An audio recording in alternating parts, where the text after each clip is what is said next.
I want to welcome every one of us, those who are going to be viewing our service. We love you and we appreciate you for sparing your time and being together with us. We're going to be blessed together. Amen. Amen. So everyone feel welcome. We are going to be blessed. We're breaking the bread of life together and we are going to be blessed. Amen. Amen. I want to be teaching on remaining strong when faced with a challenge. Remaining strong. As a Christian, as a born-again Christian, you must remain strong. Not only when you are faced with the challenge, but even when you are not faced with the challenge, the Bible entitled us to remain strong. So we are going to see what the Bible says on remaining strong, on being a strong Christian. But on this case, we are going to see remaining strong when faced with a challenge.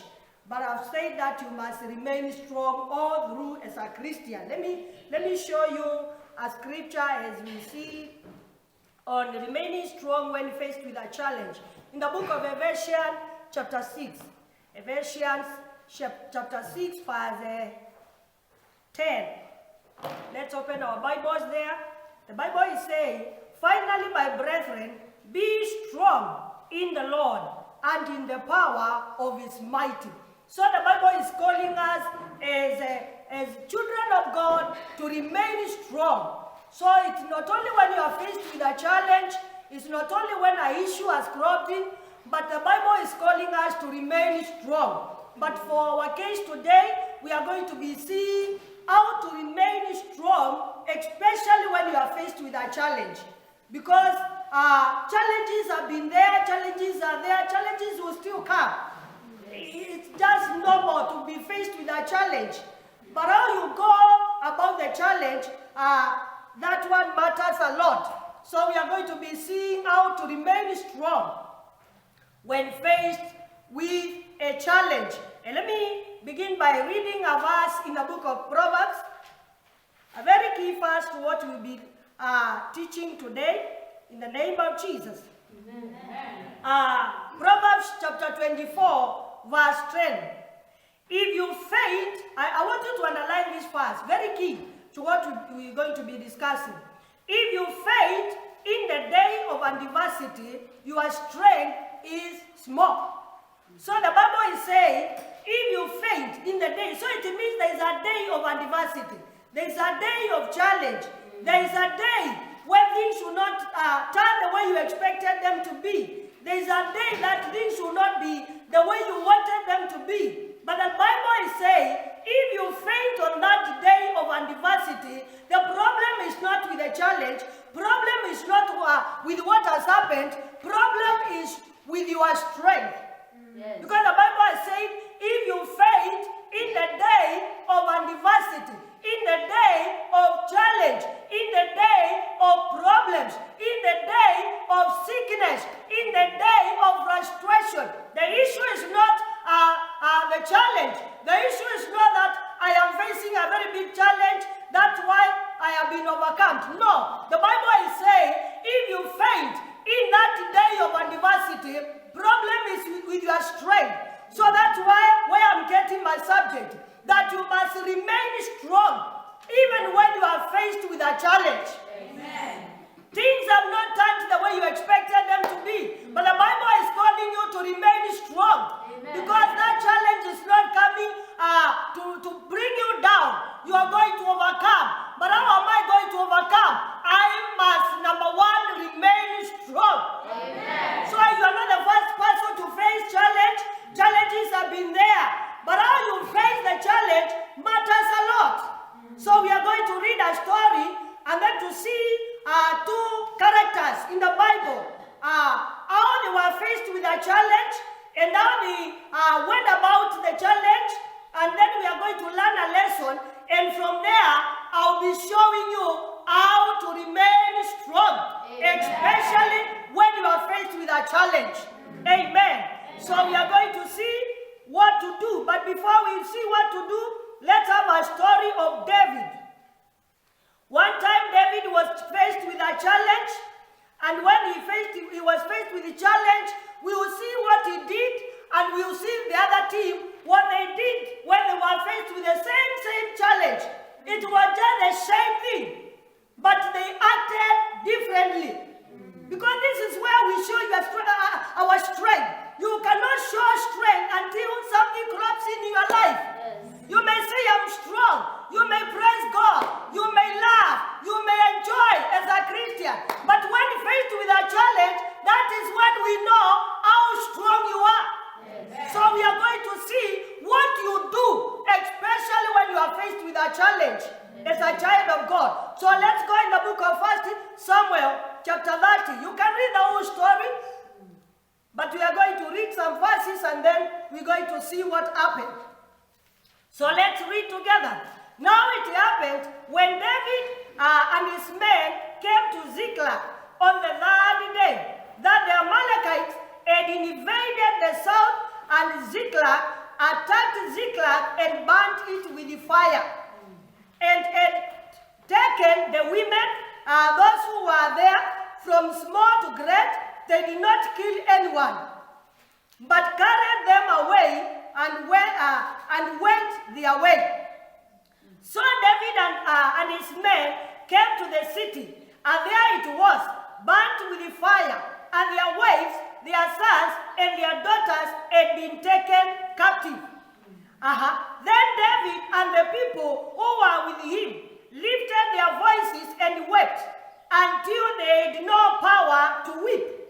And David's two wives, Ahinoam and Jezreelite, and Abigail, the widow of Nabal the Carmelite, had been taken captive. Now David was greatly distressed, for the people spoke of stoning him, because the soul of all the people was grieved, every man for his son and his daughter. But David strengthened himself in the Lord. I want you to underline that portion. David, everybody was, the Bible has said that everybody was grieved. Everybody was not happy. But David strengthened himself in the Lord. Then David said to Abiathar, the priest, we can continue with the story after we see what happened. This is what is happening to David. They had come from war. And when they went back to their place, that is Ziklag, the Bible is saying they found Ziklag had been burnt with the fire by Amalekites. So the Ziklag is burnt with the fire. He has soldiers here. And the Bible is saying the wives and the daughters of everybody was taken captive, was taken away. And what did they do? This is exactly what we do when you are faced with a challenge. Sometimes you cry. So the Bible is saying they cried until they had no more strength to cry. And look what these men are doing. The Bible has said they were distressed. They didn't know what to do. If you continue reading, the Bible is saying they planned to stone David. They said, you are the cause of our problem. You are the person who has brought all this problem to us. And they planned to stone him. But verse 6 has said, David encouraged himself in the Lord. Amen. David strengthened himself in the Lord. I want to show you something here. When you are faced with a challenge like this one of David, there are three things that give you, outer strength. Outer strength. There are things that when you have them, you feel strong as a human being. One is your family. When your family is at peace, you feel you have some strength, you are okay. Another thing is your wealth, your houses, your property, everything that you possess, your possession. Because the first thing that was affected was the houses, the property, the wealth, all that the possession, whatever they possessed, it was attacked. Because this is what can give you strength. When you have money, when your things are okay, you feel strong as a human being. Amen. Another thing I've said is your family.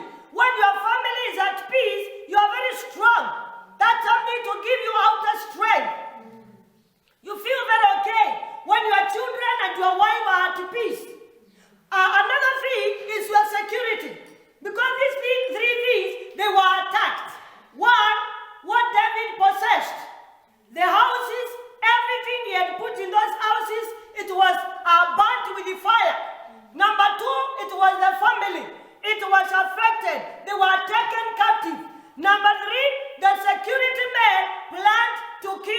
to stone David.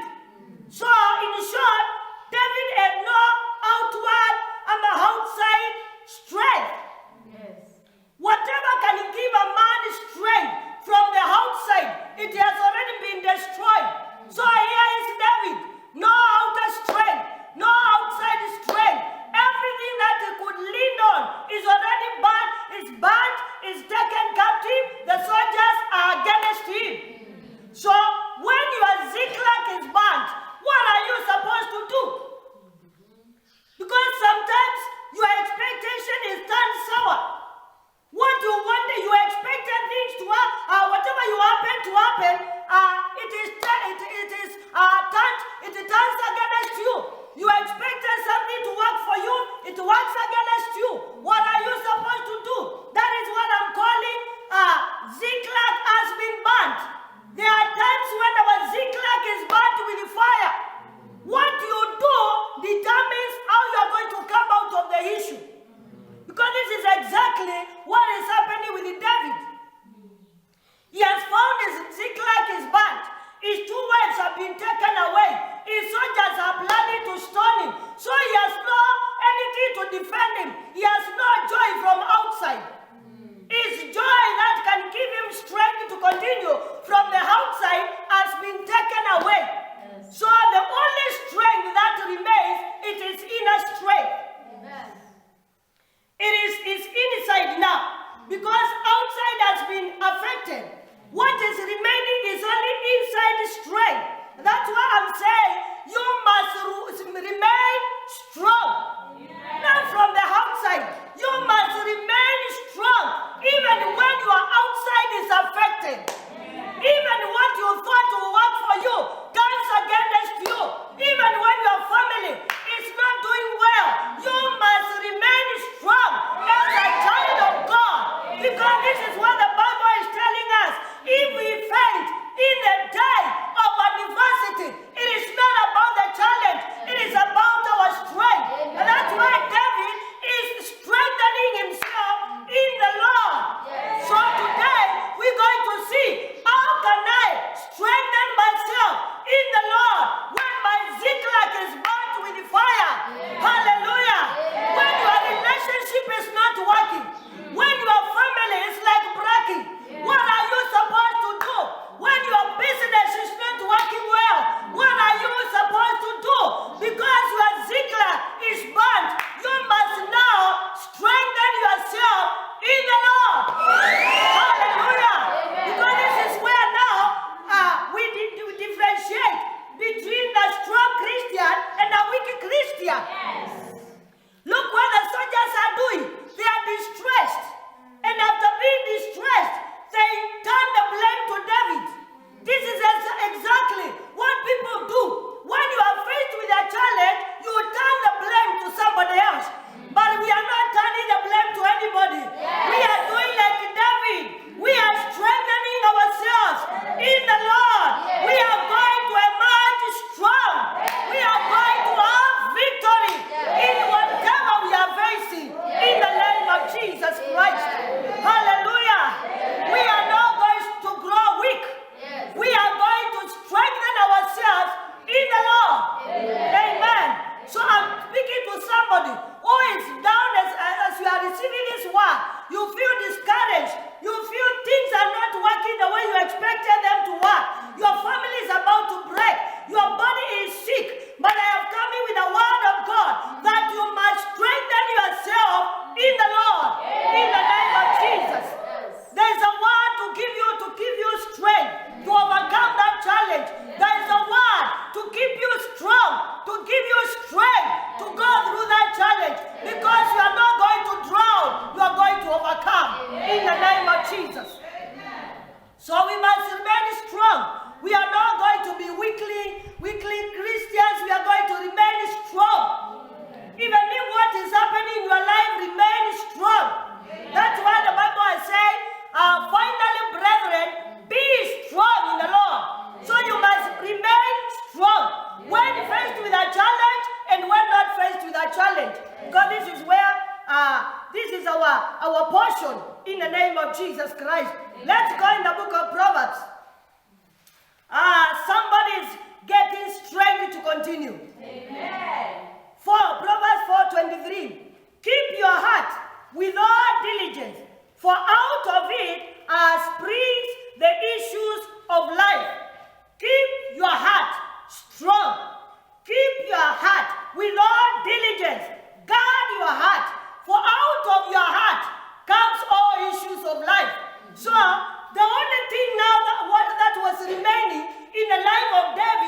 was his inner strength.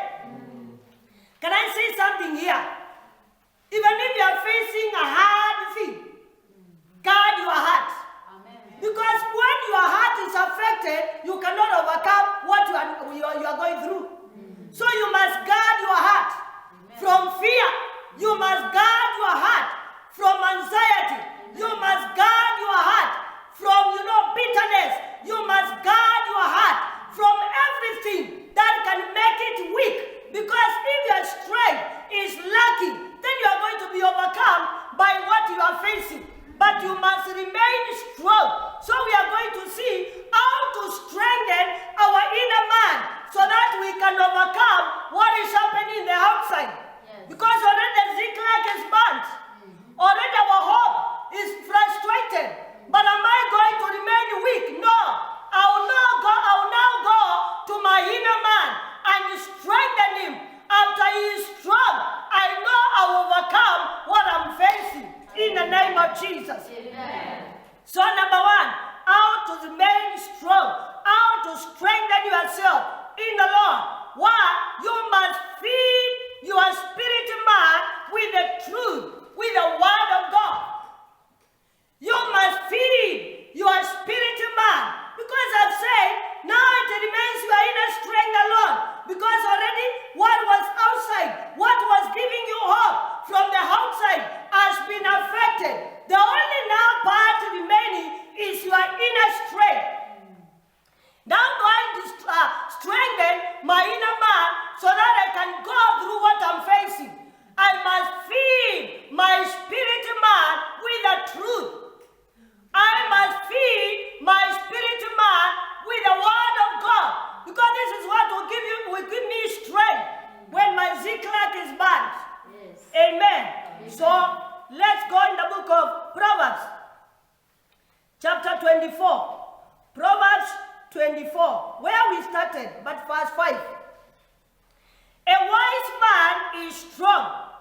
Yes, a man of knowledge increases in strength. Amen. A wise man is strong. Yes, a man of knowledge increases in strength. Amen. So the more I feed on the knowledge of the word of God, the more I feed on the truth of God, I'm increasing in strength. And what will strength do?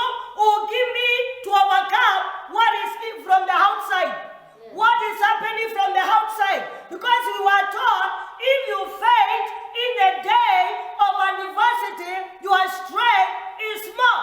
Yes. So I must make sure my strength is increasing. The more I increase my strength, the more, the higher the chances of getting victory. Amen. So I must work on my inner man. And what am I going to do with my inner man? Feed my inner man with the truth of the word of God. Amen. Hallelujah. Amen. Because the man of knowledge increases strength. Yes. Let's check in the book of Daniel. We are still seeing how to increase strength. Because the problem is not a challenge. Problem is your inner man. If you faint in that day of challenge, problem is not a challenge. Problem is your inner man is weak. So we must keep him strong. 11:32. Daniel, very familiar verse. Those who do wickedly against the covenant, he shall corrupt with flattery. But the people who do know, hey, underline that one. The people who do know their God shall be strong. Strong again. We are told the people who do know their God, they are going to be strong. Amen. And carry out great exploits. Amen. Again, we are told if you know your God, then you are going to have strength. And in the case of anything happening from the outside, you are going to overcome. So you must strengthen your inner man. Amen. What you know matters a lot. Yes. The Bible is saying, those who do know their God, they will be strong. Do you know this God? To an extent, you can put your trust in him. Do you know this God, what he can do? Do you know this God, that you can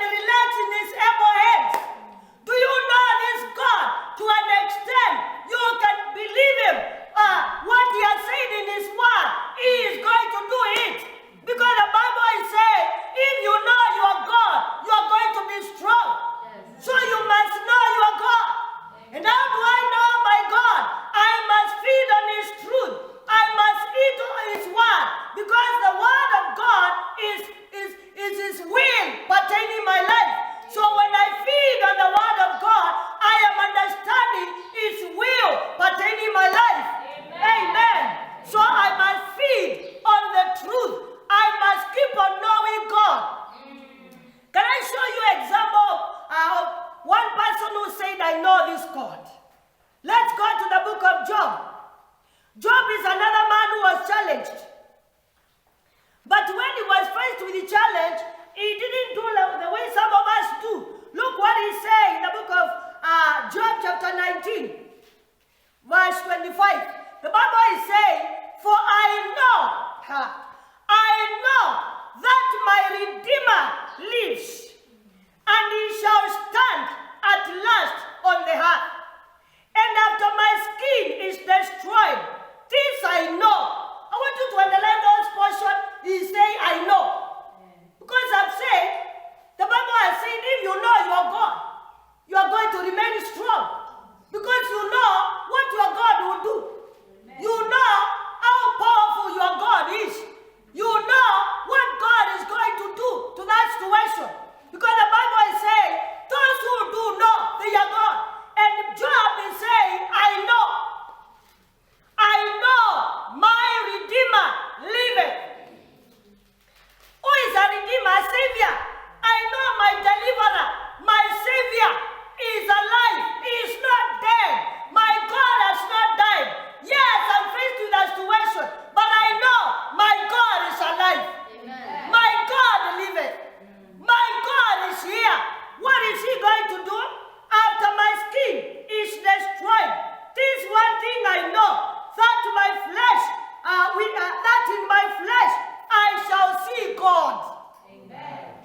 Whom I shall see for myself, and my eyes shall behold, and not another. How my heart yearns within me. Look what Job is saying. He's saying, I know my Redeemer is alive. My friends, don't pity me. There is a God who is alive in me. And I know after my skin is eaten, my worms, after my skin is destroyed, there is something else I know. I know He is alive. And I know with my own eyes I will see the deliverance of my God. So I am going to be delivered from my situation. Amen. So what you know about this God determines how you are going to go through that challenge. Because Job is saying, I know God is here. I know God is about to deliver me. I know I will see the salvation of my God. Even if my body is destroyed, even if the sickness has eaten up my body, I know with my two eyes I will see the salvation of my God. Amen. And He says, it is not about somebody else giving a testimony. Myself, I will give a testimony. Amen. You should know God. Because when you know God, the Bible has said, you increase strength. You have confidence to face the challenge, even if it is a hard one. Yes. Amen. Let me show you something else. Psalmist is saying, this is blessing somebody. Amen. Somebody who has been weak. Somebody who is faced with a challenge. Somebody who is like quitting. I have a word. Strengthen your inner man. You are going to go through that challenge. Amen. In the name of Jesus. Verse 4. Psalms 23 verse 4. Yeah, though I walk through the valley of the shadow of death, I will fear no evil. Amen. For you are with me. Do you know God is with you? Yes. Do you know God has never left you? Do you know God is concerned of your issue? He is saying, even if I will walk in the shadow of the valley of death, I will not fear. Why? I know the Lord is with me. Amen. The omnipresent God is with you. Yes. Why is the psalmist say with his confidence that God is with him? Let me show you in the Bible, Hebrews chapter 13 verse 5 through 6. I said love reading the word. Let your conduct be without covetousness. Be content with such things as you are. For He Himself has said, underline this one now, I will never leave you nor forsake you. Amen. What has he said in his word? I will never, may that word sound in your heart. Amen. That God is speaking to your heart. Amen. That I will never leave you. Yes, my Ziklag is burnt. Yes, things are not working. But hear the voice of God. He is saying, I will never leave you, Amen. nor forsake you. Amen. Hallelujah. Amen. Then what are we supposed to do? Verse 6. So we may boldly say, the Lord is my helper. I will not fear. What can man do to me? I can confidently say, the Lord is helping me. Can you confidently say, the Lord is my helper? Amen. You may not have anybody to help you, but the Bible is saying, God has assured you, He will never leave you, He will never forsake you. So you can confidently say, the Lord is my helper. Amen. He is helping you. He is helping you. You are not alone. You may be left by your friends, but you are not alone. Your relationship may have broken, but you are not alone. Your family may be breaking, but you are not alone. The Lord is assuring you, I am with you. I will never leave you, nor will I forsake you. So you can confidently say, the Lord is my help. Hallelujah. Lord is helping you. God is with you. Let me show you another verse. Then I'll show you number 2. Hallelujah. Somebody is getting encouraged. You are not alone, my sister. You are not alone, my brother. Oh, God is where you are. You may not feel Him. You may not see Him. But I want you to believe He is just where you are. He is speaking to you that He is not going to leave you, nor is He going to forsake you. So you can confidently say He is helping you. Hallelujah. You may not have a helper, but God has assured you that He's about to help you. Psalms 46, verse 1. I love this psalm. The Bible is saying, God is our refuge. God is our strength, a very present help in trouble. I told you, if you strengthen your inner man with the word of God, you are going to be strong. And that challenge, you are going to overcome that challenge in the name of Jesus. What the Bible is saying is, the Lord is my refuge. What does a refuge mean? My hiding place, my security. Yes. Where you run and your life is secure. Yes. Make the Lord your hiding place. Amen. Make your Lord your security. Yes. Ziklag has been burned, but the Lord is your refuge. Amen. And the Lord is your strength. Yes. That time you feel weak and down, you may be sick, but this word is coming to tell you, the Lord is your strength. Amen. He is strengthening your weak body. He is strengthening your weak soul. He is strengthening you because He is your strength. Amen. And then He says, and He is your help in the day of trouble. Yes. Are you troubled? The Lord is your help. Amen. So even the Bible is saying, I wish we had time to read everything. The Bible is saying, verse 2, allow me to read verse 2, it's so powerful. So powerful. Somebody is rising and is becoming strong. Even if you are sick, I want you to believe God for healing as this word is coming to your life in the name of Jesus. Amen. The Bible is saying, verse 2, therefore we will not fear. I know some people never has inflicted you with fear, but the Lord, when He becomes your refuge, you don't need to fear. He's too powerful. He's powerful than the challenge you are facing in the name of Jesus. Even though the heart is removed, and though the mountains be carried into the midst of the sea, though its water roar and be troubled, though the mountains shake with its swelling, there is a river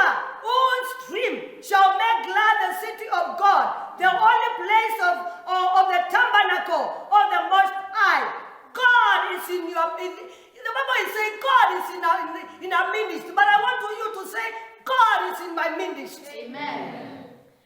You shall not be moved. God shall help you. Just at the break of dawn, Amen. God is helping you. Amen. Praise the name of Jesus. So feeding on your inner man gives you strength. Amen. When you read the word of God and you understand what God is talking about you, you become strong to go through that challenge. Amen. So the first thing for you to remain strong is to feed your inner man. Amen. Feed your inner man with the truth. Speak the truth. You not only read, you can also speak it. You must open Psalms and begin to read Psalms. Confess it to your heart. This is exactly what David used to do. He used to speak to his soul. Oh, my soul, why are you downcast? Arise and praise the Lord. He was not addressing anybody. He was speaking to himself. Learn to speak to yourself. Through speaking to yourself the word of God, you are giving your inner man strength. Amen. Amen. Amen. God cannot lie. These are the truth you must feed yourself with. There is no power for God to lie. He has no power to lie. In the book of Romans chapter 3, verse 4, let everybody be a liar, but our God be true. Yes. So God cannot lie. Yes. Hebrews 16:18, he cannot lie. It is impossible for God to lie. So whatever he has said, he is not lying. He is going to do it. Yes. Even if our God wanted to lie, he has no capacity to lie. Yes. It is not in him to lie. So whatever he has written in his word, it is the truth. Amen. So you must feed yourself with the truth that God cannot lie. He said he is with me. He is with me. He said he is my healer. He is healing me in the name of Jesus. Amen. We have also seen that God can forsake you. Yes. He cannot. He says even if a suckling mother can leave his only child, but I, God, I cannot forsake you. So God has not forsaken you. Because sometimes when we are faced with the challenge, we say God has left me. Yes. God has forsaken me. No, God can't forsake. He said, I will never forsake you. Amen. Nor will I leave you. He is with you. Yes. Hallelujah. Yes. So can we see our second portion? Can we see our second portion?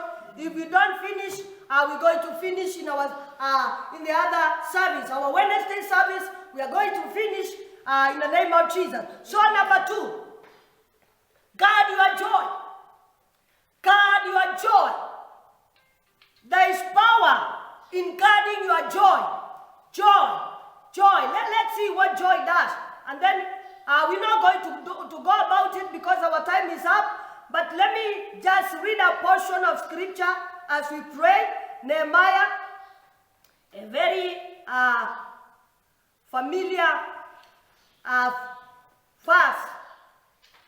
It's Nehemiah, verse 8, B of it. Verse 8, chapter 8, verse 10, sorry.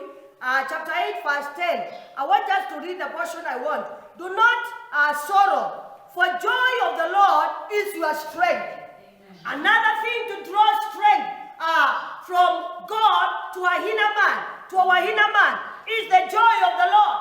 Yes. Can I say this before I finish? Every time devil attacks you, he wants to destroy and steal your joy. Because the joy of the Lord is your strength. But I am saying, guard your joy. Don't allow anything to take away your joy. Keep your joy. Do everything you are supposed to do to make sure you have kept joy in your spirit. In the book of Philippians, I will continue with the same on our Wednesday service. So don't miss. You'll be blessed. 4:4 it says, rejoice in the Lord always. Again I say, rejoice. So you must rejoice. You must keep joy. You must keep your joy. Don't allow your enemy to steal your joy in the name of Jesus. Amen. Because when does the enemy come? He comes to take away our joy. Amen. But we are saying we are going to guard our joy. Yes. This is the second need to keep yourself strong. The joy of the Lord is our strength. Let me finish by reading this one. We're not going to see it, but we are going to read it. You stay with it in your spirit. Habakkuk chapter 3:17. For the fig tree may not blossom, nor fruit be on the vines, though the labor of the olive may fail, and the fields yield no food, though the flock may be cut off from the fold, and there be no herd in the stock, yet, verse 18, very powerful, yet I will rejoice in the Lord, I will joy in the God of my salvation. Amen. The Lord God is my strength. He make my feet like deer's feet, and he will make me walk on the high hills, to the chief musician with my stringed instrument. Hallelujah.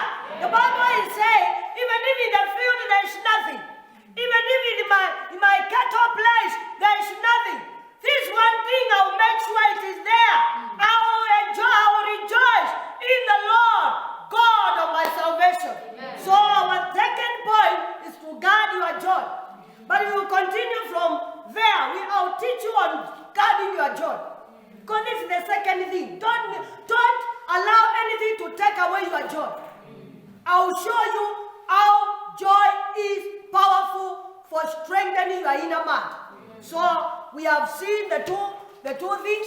We have said, number one, feed your inner man with the word of God, because when you are the man of understanding, man of knowledge, increase in strength. And number two, we have said, the joy of the Lord is our strength. We'll continue from there. Thank you for watching. We love you. God bless you. 'Cause you are Alpha and Omega. We worship you, our Lord. You are worthy to be praised, and you are Alpha and Omega. We worship you, our Lord. You are worthy to be praised. Can we sing it again?